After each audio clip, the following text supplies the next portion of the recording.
Bonjour frères et sœurs, selon l'endroit où vous vous trouvez, que le Seigneur vous bénisse. J'ai eu à cœur de faire cette vidéo. Je n'ai pas l'habitude de faire des vidéos. Je ne sais même pas comment on fait une vidéo sur YouTube. Mais ce matin, j'ai eu vraiment envie de pouvoir poster une vidéo. Parce que nous sommes dans la période que le Seigneur m'a montré depuis 1992. C'est là que j'ai été convertie, en 1992. D'une manière miraculeuse, parce que ce n'est pas quelqu'un qui m'a évangélisé. C'est l'Esprit même qui est venu sur moi et m'a montré tout ce que je vivais, les péchés dans lesquels je me trouvais. Il m'a énuméré un par un tous ces péchés. Et ce jour-là, j'ai pleuré. C'était une nuit. J'ai pleuré, demandé pardon. Et c'est comme ça que je suis devenue chrétienne. C'était un lundi, le lendemain matin, le Saint-Esprit a commencé à me dire des choses dont je devais me séparer. Les mèches, les bouts d'oreilles, les bracelets, les mini-jupes, les pantalons, les culottes. Que je devais me séparer de tout ça. Que Dieu n'aimait pas ça. Et depuis lors, je me suis conformée à cela. Là, je fais cette vidéo parce que depuis 1992, je suis dans le mois de... Ça pouvait être août. Je ne connais plus trop le mois. Mais dans mon songe, Jésus venait dans les nuages. Il avait rempli les nuages tellement c'était grand. Et j'ai commencé à crier dans les rues. Jésus arrive, Jésus arrive. On vous a parlé de Jésus, mais vous ne croyez pas. Voici qu'il arrive maintenant. Voici qu'il arrive maintenant. Acceptez Jésus. Donnez votre vie à Jésus. Et je me suis réveillée. Étant une nouvelle chrétienne, je ne comprenais pas trop ce que ça voulait dire. Mais à la suite des temps, j'ai compris que c'est un ministère auquel il m'appelait. Quand j'ai évangélisé, en tout cas, c'était une passion pour moi d'évangéliser. Maintenant, en 2022, j'ai fait un songe où quelqu'un m'a donné des grains de maïs, mais c'était violet. C'était tellement joli. Il m'a remis cela. Et puis, il m'a dit, il ne faut pas les ramener à leur place. J'avais ces grains-là et j'ai vu que c'était mouillé. Quand j'ai séché, j'ai pris, j'ai ramené à sa place. Et dans le songe, on me disait, mais on t'a pas dit de ne pas ramener les grains à sa place. Et je ne savais plus comment faire pour récupérer encore ces grains. Et puis je me suis réveillée. Et j'ai compris que c'est parce que j'avais relâché dans mon évangélisation à cause de la maladie que je traversais. J'avais abandonné l'évangélisation.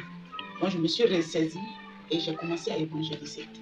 Et cette année, avec le témoignage du frère Jésus, en tout cas, ça nous a encore réveillés, surtout moi. Parce que dans le mois d'avril 2025, le Seigneur nous a donné une vision, mon époux et moi. Lui, c'était comme le feu. C'était comme un volcan qui crachait du feu et ça brûlait tout sur son passage. Il y a des personnes qu'il a voulu sauver, mais ces personnes-là ne l'écoutaient pas. Mais il y a un monsieur qui était sur la route et il a parlé et il voulait lui dire, viens dans mon église. Et le Seigneur lui disait, ce n'est pas le moment de parler d'église, ce n'est pas une question d'église. Dis à la personne de se repentir. Et au même moment, moi aussi, j'ai fait un songe où dans mon songe, j'ai donné des épis de maïs aux gens qui étaient vraiment affamés, ils étaient là assis malheureux. Et je leur ai donné ce maïs-là. Quand il a expliqué pour lui, j'ai compris que ça voulait dire la même chose. Et tous deux, on a commencé à se lever pour évangéliser, pour évangéliser. Et c'est dans cette évangélisation, que le témoignage du frère Jésus, le message du frère Jésus nous est parvenu. Et on a compris effectivement ce que le Seigneur voulait nous dire. Mais on a quand même cherché une confirmation. Moi, je me suis dit que les années, ça fait déjà 2 ans où les gens parlent du retour de Jésus. Est-ce que ce n'est pas les mêmes choses, Seigneur? Montre-moi, c'est toi qui parles. C'est là qu'il m'a donné Luc 22, avec le verset 25, le verset 30, si je ne me trompe pas.